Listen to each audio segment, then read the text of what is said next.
Hello dear readers, आज की इस क्लास में हम आर पार्थसारथी, जिनको हम राजा गोपाल पार्थसारथी के नाम से जानते हैं, पूरा नाम इनका राजा गोपाल पार्थसारथी है, शॉर्ट नेम आर पार्थसारथी है। आर पार्थसारथी के नाम से ही हम सब इनको जानते हैं। इनका एक वर्क है रफ पैसेज, ठीक है, वॉल्यूम है पोइट्री का। इनकी खुद की ऑटोबायोग्राफिकल पोइम्स है, सेगमेंट्स में लिखे गए हैं, सीक्वेंसेज में लिखी गई हैं, टुकड़ों में लिखी गई है, जिनको फिर लेटर ऑन इन्होंने 3 पार्ट्स में बांट दिया, exile, trial and home coming. फिर इनको तीनों पार्ट को एक जगह करके इन्होंने रफ पैसेज बना दिया। इसका इंट्रोडक्शन जानेंगे, ठीक है। आर पार्थसारथी, जिनको मैं रिस्पेक्ट एक प्रेम रूपी शब्द में इनको मैं चाचा जी कहूँगा, अपने चाचा जी, जो कि अब इनकी एक खास चाचा जी कहने की भी खास बात है, ठीक है। एक तो प्रेम है इनसे, ठीक है, इसलिए चाचा जी बोलूँगा, ठीक है। इनका जन्म 1934 में हुआ और इन्होंने दो पोइट्री के 2 वॉल्यूम एडिट किए, ठीक है। The first one was poetry from Leeds. Edit का अर्थ होता है और राइटर्स की पोइम कोई वर्क में इंक्लूड करना, एक पुस्तक में कंपाइल करना, ठीक है, ताकि रीडर्स आसानी से पढ़ पाए। जैसे पोइट्री फ्रॉम लीड्स है, इन्होंने सबसे पहले यही एडिट की थी जे हेली के साथ, ठीक है। फिर इन्होंने बहुत फेमस ये 20th सेंचुरी इंडियन पोइट्स, ये जो कलेक्शन है, ये जो वॉल्यूम है, इन्होंने एडिट की थी। ये बहुत फेमस वॉल्यूम है, ठीक है, इनके द्वारा एडिट किया हुआ। मैंने इनको हाईलाइट कर दिया है, so you can remember all this works, so you can put into your answer sheets whenever you right answer, okay, examination. Rough passage है, इनका खुद का वर्क है, ठीक है, ये तो इनका खुद का वर्क है और ये इनके एडिटिंग्स है, ठीक है। अब आगे बात करते हैं, इनका राजा गोपाल पार्थसारथी का जन्म कब हुआ, कहाँ हुआ। बेसिकली मैं इनको थोड़ा सा ब्रीफ में बता देता हूँ कि ये अपने तमिलनाडु से हैं, तिरुचिरापल्ली से, ठीक है, वहाँ से इनका वास्ता है। फिर यहाँ उन्होंने थोड़ा स्टडी वगैरह किया डॉन बॉस्को हाई स्कूल में, फिर लीड्स यूनिवर्सिटी जहाँ जो कि यूके में है, फिर यहाँ उन्होंने थोड़ा सा अपना हायर स्टडी की, ठीक है।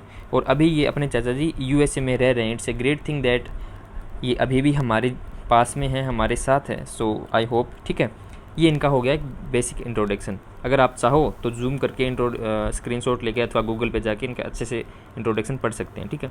अब इनकी बताता हूँ रफ पैसेज की, जो कि इन्होंने लिखा था 1979 में। Is the longest autobiographical poem in Indo English literature, ठीक है, इन 3 parts, exile, trial, home coming. अब मैंने आपको यहाँ पे 2 चीज़ें बताई है।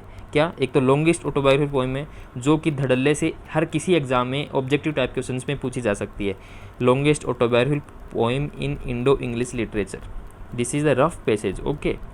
और इसके 3 पार्ट्स है, exile, trial and home coming. और ये 3 पार्ट्स क्या है? ये 3 पार्ट्स, इनके 3 पार्ट्स के भी आगे पार्ट्स है अंदर ही अंदर, यानी ये पोइम्स टुकड़ों में चलती है, सीक्वेंसेज में है, सेगमेंट्स में है, छोटी छोटी पोइम है जो कि अलग अलग थीम्स देती है हर बार। तो एग्जाइल में 8 पार्ट है, ट्रायल में 16 पार्ट है और होम कमिंग में 14 पार्ट है, और टोटल इनके पार्ट्स हो गए 38, ठीक है। अभी आपको मैं बताऊंगा कौन कौन सी आपको पढ़ने हैं। अब आपको मैं सारा बताऊंगा, बस आप मेरे साथ कंटिन्यू रहिए, ठीक है। और ये 15 सालों के बीच में लिखा गया था, ठीक है। So rough passage comes from England to Bombay to Goa. This is the part of exile. Then Calcutta. This is the part of trial. And then Tamil Nadu. That is the last homecoming. ठीक है। So exile में क्या होता है, trial में क्या होता है और होम कमिंग में क्या होता है, मैं इनको आपको ब्रीफ में बता देता हूँ, ठीक है। होता क्या है, जैसे दिस एग्जाइल है, अब ये अपने चाचा जी, प्रिय चाचा जी, ठीक है, पार्थसारथी जी, ठीक है, ये बाहर पढ़ने के लिए जाते हैं, यानी इंडिया को छोड़ देते हैं, यानी अपने कल्चर को, अपनी भाषा को छोड़ देते हैं। ये 2 शब्द याद रखना, अपने कल्चरल आइडेंटिटी और अपनी लैंग्वेज, आइडेंटिटी ऑफ लैंग्वेज को छोड़कर बाहर चले, हायर स्टडी करने के लिए बाहर विदेश में चले जाते हैं पढ़ने के लिए। तो इनका हो जाता है एग्जाइल। एग्जाइल का अर्थ होता है निर्वासन, ठीक है। The term refers to being banished और सेपरेटेड, ठीक है, फ्रॉम वंस होमलैंड और कल्चरल रूट्स। तो यहाँ से ये क्या हो जाते हैं, सेपरेट हो जाते हैं एक प्रकार से, बेनिस्ड तो नहीं लेकिन सेपरेट हुए थे, ठीक है। In the context of the poems it explore the alienation and identity crisis faced by an Indian individual under British rule, okay. जब ये पोइट्री जब ये यूके में लीड्स यूनिवर्सिटी में पढ़ने जाते हैं, तो तब का ये इनका अंदर का जो जितना भी सफरिंग हुई, जितना भी फ्रस्ट्रेशन फील हुआ किसी भी प्रकार का, चाहे लैंग्वेज को लेके हो, चाहे कल्चर को लेके हो, जो भी हो, तो इन्होंने एग्जाइल में उतार दिया, ठीक है। मतलब ये एग्जाइल बताया है, उतारा और ज़्यादा इन्होंने फिर ट्रायल में उतारा है, जो कि इस पैसेज का, रफ पैसेज का सबसे बड़ा पार्ट है, जिसमें 16 पोइम्स है, ठीक है। इसमें 8 है, इसमें 14 है, ठीक है, टोटल 38 है, ठीक है। तो अब ट्रायल में क्या होता है, ट्रायल का मतलब होता है एक प्रकार की परीक्षा।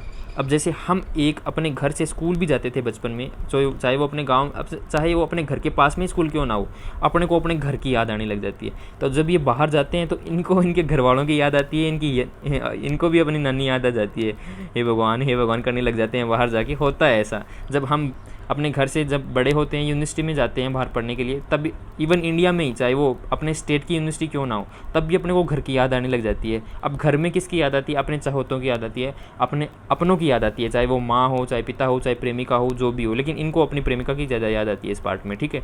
वो आप जैसे relationship and quest for love and belonging, ये मतलब इनडायरेक्टली हिंट देते हैं ये, और जब ये पोइम पढ़ोगे तो आपको पता चलेगा, ठीक है।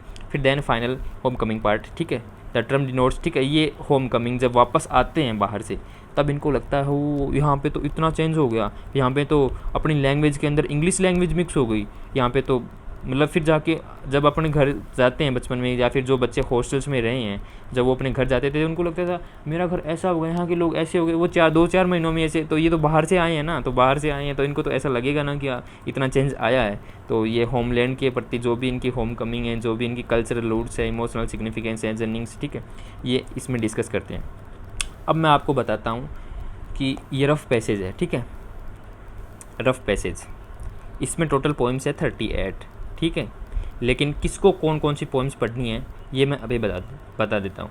फॉर एग्जांपल मैंने यहाँ पे एक अलग स्लाइड काटी है, ठीक है, तो इस स्लाइड का नाम है, जैसे ये 10-20 सेंचुरी पोइट्स है, ठीक है। जैसे फॉर एग्जांपल मैं राजस्थान यूनिवर्सिटी का एग्जांपल लेता हूँ, department of English, university of Rajasthan, this is the latest syllabus, ठीक है, MA 2022 सेकेंड सेमेस्टर का। इसमें जो PCL का पेपर है, पोस्ट कॉलोनियल लिटरेचर सेकेंड है, इसमें इन्होंने पेपर एक फर्स्ट यूनिट डाली है आर पार्थसारथी की, from exile, from trial, from home coming, ठीक है, इसको काट देना, ये कुछ भी नहीं है, ठीक है, बाई मिस्टेक है, ठीक है।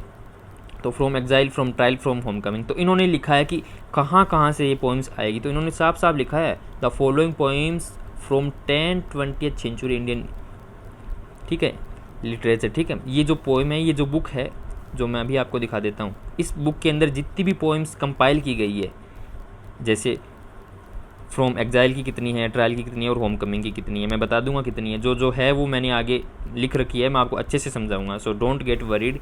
तो इस पोइम, ये बुक होनी ज़रूरी है आपके पास। अब इस बुक के अंदर मान के चलो कि 14 पोइम्स है, ठीक है, मान के चलो नहीं, इसमें 14 ही है एक्चुअली, ठीक है। फ्रॉम होम कमिंग से अलग थोड़ी कम है, मतलब एग्जाइल से 2 है, ट्रायल से फिर थोड़ी और ज़्यादा है, फिर होम कमिंग से सबसे ज़्यादा है, ठीक है, ऐसे करके इनमें 14 पोइम्स है। तो अपने को टोटल 14 पोइम्स पढ़नी पड़ेगी। टोटल कितनी है? 38 है। अपने को सारी 38 नहीं पढ़नी है, केवल 14 ही पढ़नी है। लेकिन बहुत सारे लोग कन्फ्यूज़ हो रहे हैं, वो एक एक 2-2 पोइम पढ़ रहे हैं, क्योंकि उनको पता नहीं है, क्योंकि उन्होंने ये देखा नहीं है ना, क्योंकि यहाँ पर ये पूरा रेफरेंस लिखा गया है कि 10-20 सेंचुरीज में आ रही है। सो आई होप ये डाउट पहले क्लियर कर लेना, जब एग्ज़ाम में बैठोगे तब आपको पता चलेगा कि हाँ ये टेक्स्ट कहाँ से आया, हाँ ये टेक्स्ट तो हमने पढ़ा ही नहीं, ये टेक्स्ट, तो वो सारी प्रकार की बातें होंगी। तो मैं आपको बता देता हूँ कौन कौन सी पोइम पढ़नी है। जैसे फ्रॉम एग्जाइल है, ये पोइम है, इस पोइम के अंदर ये पोइम्स, ठीक है, ये जो 10-20 सेंचुरी वाली बुक है, इसके अंदर ये जो एग्जाइल का पार्ट है, इसमें ये 2 पोइम इंक्लूड की गई है। और इवन सबसे बड़ी बात है कि इस बुक के एडिटर कौन है? राजा गोपाल पार्थसारथी। और इवन इन पोइम्स के राइटर कौन है? राजा गोपाल पार्थसारथी। तो जिन्होंने ये बुक एडिट किए हैं वही इनके राइटर है, यानी अपनी जो बुक एडिट करें उनमें, उस बुक में अपनी खुद की पोइम्स भी डाल रहे हैं। तो जो डालने वाला होगा वो मूर्ख तो होगा नहीं, अच्छी लगी है उन्होंने डाली है जो अच्छी थी, ठीक है। तो so without any kind of hesitation आप सभी को ये समझना चाहिए कि हाँ फ्रॉम एग्जाइल में ये 2 पोइम्स है, और ये 2 पोइम अपने को पढ़नी पड़ेगी, और ये उनकी फर्स्ट लाइन है, ठीक है, जो कि सेकंड सीक्वेंस है, through holes in a wall as it were. अब गूगल पर जब आप ये लगाओगे तब आपको ये पोइम मिल जाएगी, तो अच्छी बात है, नहीं मिलेगी तो वो बुक खरीद लेना, ठीक है। फिर अगला, अब मतलब इसके अंदर 8 सीक्वेंसेज है, 8 सीक्वेंसेज के अंदर दूसरा सीक्वेंस लग रहा है, फिर 8वां सीक्वेंसेज है, a grey sky oppresses the eyes. So you need to remember the first line, this is the kind of title, यही टाइटल होता है इन पोइम्स का। फिर आगे चलते हैं फ्रॉम ट्रायल में। फ्रॉम ट्रायल में फर्स्ट सीक्वेंस है, mortal as I am, I face the end. फिर पार्ट है, फिर सेकेंड सीक्वेंस है, ओवर द फैमिली एल्बम, ठीक है, द अदर नाइट। अब आते हैं इसी में from exile and trial. Trial के अंदर फिर 7th सीक्वेंस है अपने सिलेबस में, it is night alone helps, जहाँ भी 10-20 सेंचुरी फ्रॉम से रेफरेंस का आ गया, पोइट्री का रेफरेंस, इस बुक का रेफरेंस आ गया, वहाँ से मान के चलो कि ये सारी पोइम्स आपको पढ़नी है, ठीक है। फिर 9th, a knock on the door. फिर then 10th, it was the August year. इसके अंदर 16 सीक्वेंसेज है। यहाँ पे अपने को कितने हैं? 1 2 3 4 5 5 ही सीक्वेंस पढ़ने को मिल रहे हैं 16 में से, तो ज़्यादा नहीं है, ज़्यादा घबराने की जरूरत नहीं है, ठीक है। Then the final part from home coming, जिसके 14 सेक्शंस हैं, मतलब 14 सीक्वेंसेज हैं। तो इनमें से अपने को कितने पढ़ने हैं? 1 2 3 4 5 6 7 ही पढ़ने हैं, ठीक है, आधे ही पढ़ने हैं। तो इसमें ये फर्स्ट पढ़ना है, my tongue in English sense, then padna and so it eventually happened. This is the third. I made myself an expert. This is the fourth. With paper boards boy tickle her ribs. This is the eighth. The street in the evening tids Homer. This is the 10th. I see him now sitting at his desk. This is the 12th. I am no longer myself as I was. This is the 14th. ठीक है, this is the last one. मतलब एक प्रकार से कह सकते हैं अपन।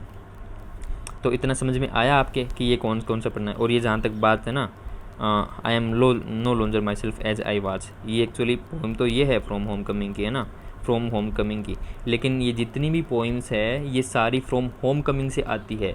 और अपने को कौन कौन सी पढ़नी है, कैसे सुनिश्चित होगा कि अपने को ये सारी पढ़नी है? ये सुनिश्चित इस बात से हो रहा है कि अपने इन्होंने सिलेबस डालने वालों ने जहाँ कोई भी वेदर किसी भी प्रकार की यूनिवर्सिटी हो जहाँ जिन्होंने ये लिख दिया कि the following poems from 10-20 century Indian poets, ठीक है पोइट्स, और जो कि एडिटेड बाय आर पार्थसारथी।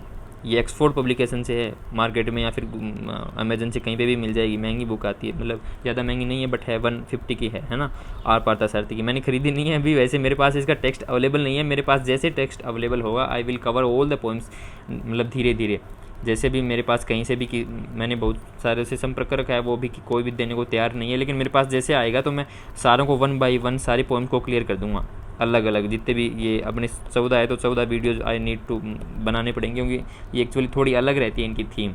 तो आई hope you got the idea कि क्या पढ़ना है क्या नहीं पढ़ना है। This is the basic introduction, क्योंकि बहुत सारे बच्चे इस चीज़ में कंफ्यूज रह जाते हैं कि हाँ हमको तो केवल ये एक ही पढ़नी है कि हाँ I am no longer from home coming. जब आप एग्जाम में बैठोगे तो इनमें से टेक्स्ट आएगा, पता नहीं चलेगा। एंड वन मोर थिंग मैं आपको बताना चाहूँगा, I see him now sitting at his desk, ठीक है। ये पोइम बहुत बड़ी फेमस पोइम है और मेरी फेवरेट पोइम्स है। जितनी भी इस रफ पैसेज के अंदर जितनी भी पोइम्स है, इसमें से मेरी फेवरेट पोइम यही है, I see him now sitting at his desk. और बहुत सारे बच्चों को शायद पता होगा कि ये पोइम यहाँ पे अवेलेबल है, कहाँ, इस बुक में, टेक्स्ट एंड देयर वर्ल्ड, जो कि अन्ना कुरियन के द्वारा एडिट की गई है।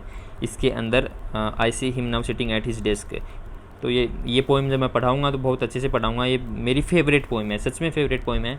और ये जिन्होंने जिस भी यूनिवर्सिटी से इस बुक से पढ़ा है, ये बहुत सारी यूनिवर्सिटीज़ के BA पार्ट 3rd में रहती है। और उस टाइम इस पोइम का नाम था फ्रॉम होम कमिंग, ठीक है। तो फ्रॉम होम कमिंग में तो बहुत सारी पोइम्स है, फ्रॉम होम कमिंग में 14 पोइम्स है, लेकिन बच्चे क्या कंफ्यूज हो जाते हैं। तो वहाँ पे उन्होंने BA फाइनल ईयर में तो उन्होंने वो पार्ट पढ़ लिया, I see him now sitting at his desk, ठीक है। तो टाइटल वो था इस पोइम का, और इस बार वो वापस रिपीट हो रहा है, ठीक है। So I hope you got the point once again कि आप बहुत सारे बच्चों ने तो ये पोइम पढ़ रखी होगी जिन्होंने BA फाइनल में जिनकी ये पोइम थी। सो आई होप आपको कुछ 1% भी सहायता मिली है तो। और बताइए अगर इन पोइम्स को आगे मुझे पढ़ाना है सेपरेटली, जितना जल्दी आप मुझे कमेंट करके बताइए। और जैसे मेरे पास टेक्स्ट आएगा तो मैं तुरंत आपको ये सारी की सारी पोइम्स अवेलेबल करवा दूंगा। और किसी भी प्रकार का सुझाव हो तो मुझे कमेंट में ज़रूर बताइए। इसी के साथ धन्यवाद।